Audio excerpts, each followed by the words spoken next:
Sartre's Nausea, the existential crisis that woke me up. In 1938, a strange novel appeared in France. It was called Nausea, and it was unlike anything anyone had ever read. Its protagonist, Antoine Roquentin, is a historian living in a small town. He is not insane. He is not depressed, at least not in any medical sense. But something is happening to him, something he cannot name. He calls it the nausea. Part 1. The root. One day, Roquentin is sitting in a public park. He is staring at the root of a chestnut tree, and then it happens. The root suddenly appears to him, not as an idea, not as a word, but as a thing, a raw, naked, pulsing thing. It is there. It exists. And the fact that it exists, for no reason, with no purpose, with no meaning, hits him like a physical blow. Sartre writes, "The root existed in such a way that I could not explain it.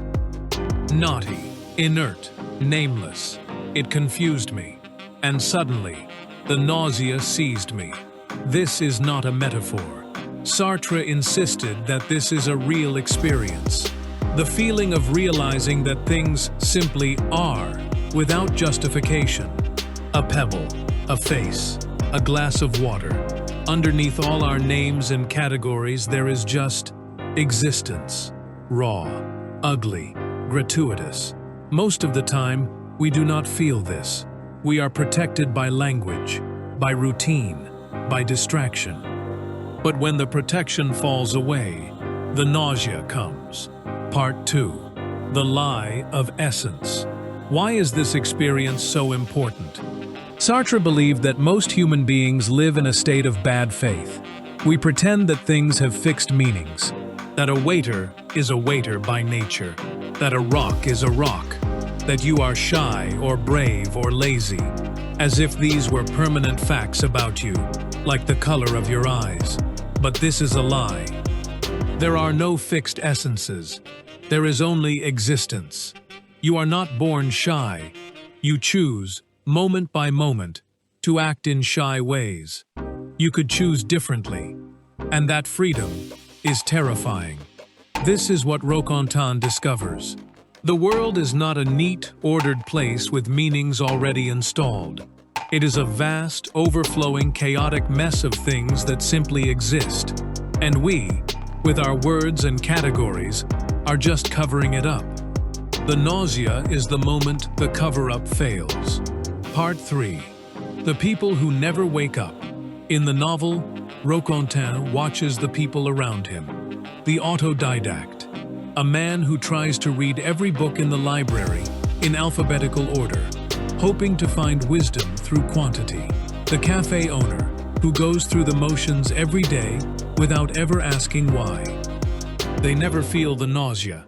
They are protected by their routines, their roles, their self-deceptions. Sartre calls this bad faith. It is the act of denying your freedom, of pretending that you have no choice, that you are just a father, just a teacher, just a citizen, as if these roles exhaust who you are. But you are not your role. You are the one choosing to play it, and you could stop at any moment. That knowledge is unbearable for most people, so they suppress it. They keep busy. They fill their minds with newspapers, with gossip, with work. Anything to avoid the silence where the nausea waits. Part 4. What the nausea teaches us. I want to be honest with you. The nausea is not pleasant. It is not a solution. It is a symptom of honesty. But it teaches us something essential. First, that the world has no inherent meaning. This sounds depressing, but it is actually liberating. If meaning is not built into the universe, then you are free to create it.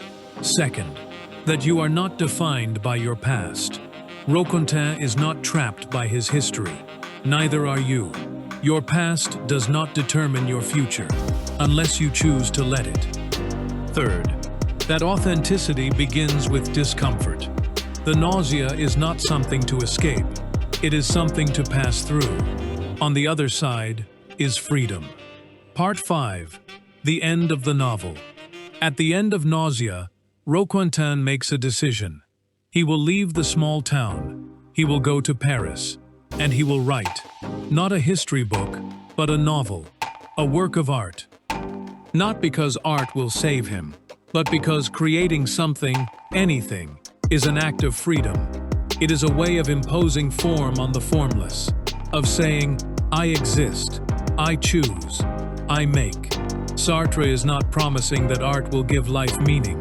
He is showing us that meaning is not found. It is made, by us, through our actions. And that is the only answer there is. Thank you for listening.